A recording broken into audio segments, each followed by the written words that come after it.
آج ہم ایک کافی منفرد اور سچ کہوں تو دل دہلا دینے والی یادداشت 13واں تہخانہ کے کچھ حصوں پر بات کر رہے ہیں۔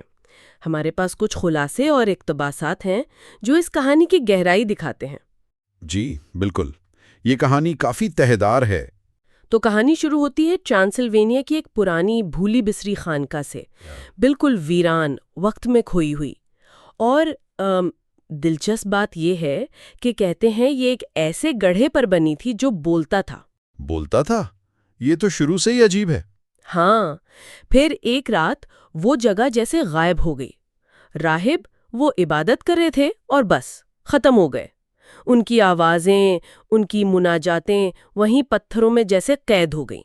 ایک جگہ لکھا بھی ہے، کہتے ہیں زمین اسے ایک رات میں نگل گئی۔ کوئی جنگ نہیں، کوئی وبا نہیں، بس خاموشی۔ یہ خاموشی، یہ اپنے آپ میں ایک کردار لگتی ہے نا؟ بالکل، اور اسی خاموشی کے نیچے ان کھنڈرات میں 13 لوہے کے دروازے ملے۔ 13 دروازے، اور ان میں سے ایک سنا ہے ہر 66 سال بعد خود بخود کھلتا ہے۔ جی، اور یہیں سے کہانی ڈاکٹر ایوا مائلز کی طرف مڑتی ہے۔ وہ قدیم مردہ زبانوں کی ماہر ہیں۔ اچھا، مردہ زبانیں، تو ان کی مہارت یہاں کام آئی ہوگی۔ ہاں، لیکن ایک بہت ہی عجیب انداز میں۔ انہیں خواب آنے لگتے ہیں، مناجاتیں، دیواروں سے خون بہتا ہوا، اور ایسی قدیم لکھائی جو انہوں نے کبھی پڑھی نہیں لیکن وہ سمجھ لیتی ہیں۔ مطلب زبان ان کے اندر جیسے زندہ ہو گئی۔ ایک اقتباس بھی ہے شاید۔ ہاں، لکھا ہے، آوازیں شروع ہونے کے بعد اس نے سونا چھوڑ دیا، اور یہ آوازیں یہ ایک ایسی زبان میں تھیں جسے اب کوئی نہیں جانتا، مگر ان کا ذہن وہ ہر لفظ کا ترجمہ کر رہا تھا۔ یہ تو رونگٹے کھڑے کر دینے والی بات ہے۔ زبان کوئی نہیں جانتا مگر وہ سمجھ رہی ہیں۔ بالکل، تو یہ خواب انہیں کہاں لے جاتے ہیں؟ یہی خواب اور ایک ناقابل فہم کشش انہیں اسی خانقاہ تک لے آتی ہے، خنڈرات تک۔ اچھا۔ وہاں وہ تہخانے میں اترتی ہیں۔ وہاں گیلی مٹی، پتھروں کی بو اور کچھ اور بھی۔ جیسا کہ متن کہتا ہے، تہخانے میں گیلے پتھر کی بو تھی اور یادداشت کے نیچے کچھ سڑ رہا تھا۔ یادداشت کے نیچے کچھ سڑ رہا تھا؟ اف، یہ لائن ہی بہت گہری ہے۔ جی، اور وہاں پہلا دروازہ کھلا ہوا ان کا انتظار کر رہا تھا۔ تو پہلے دروازے کے پیچھے کیا تھا؟ وہاں وقت جیسے تھم سا گیا۔ انہیں ایک بچے کی ہنسی سنائی دی، پھر ایک چیخ، اور پھر اپنی ہی آواز۔ اپنی آواز؟ اس کا کیا مطلب ہو سکتا ہے؟ یہی پہلا اشارہ تھا کہ یہ تہخانہ صرف پرانی فلمیں نہیں دکھا رہا، یہ کچھ زیادہ ذاتی، زیادہ خوفناک ہے۔ دیکھیں، ہر دروازہ کسی نہ کسی کے عذاب کی ایک مکمل طور پر محفوظ شدہ یادداشت کی طرف کھلتا ہے۔ 5واں دروازہ پھانسی دکھاتا ہے، 7واں ایک ایسی آگ جسے کسی نے بجھایا ہی نہیں۔ تو یہ ماضی کی صرف ریکارڈنگز نہیں ہے؟ نہیں، بالکل نہیں۔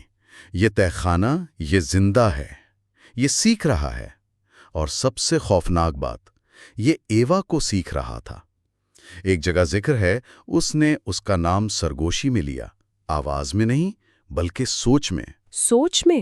یعنی یہ فعال طور پر اسے اس کی ذات کو سمجھ رہا تھا، ایک ذہن کی طرح؟ بالکل، یہ محض ایک سٹوریج نہیں ہے، یہ ایک شکاری ذہنیت رکھتا ہے جو اپنے شکار کو، اس کی ذات کو سمجھتا ہے۔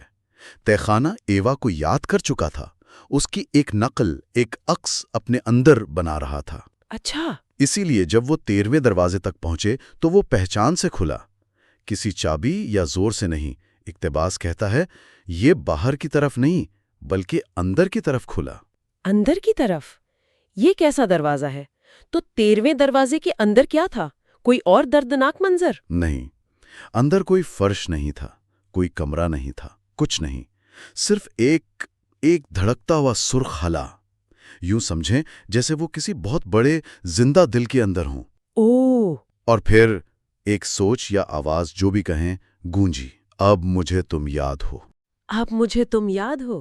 جی، اور اسی لمحے ایوا سب کچھ سمجھ گئیں، اقتباس کے مطابق، اور وہ سمجھ گئیں وہ کبھی گئیں ہی نہیں تھی۔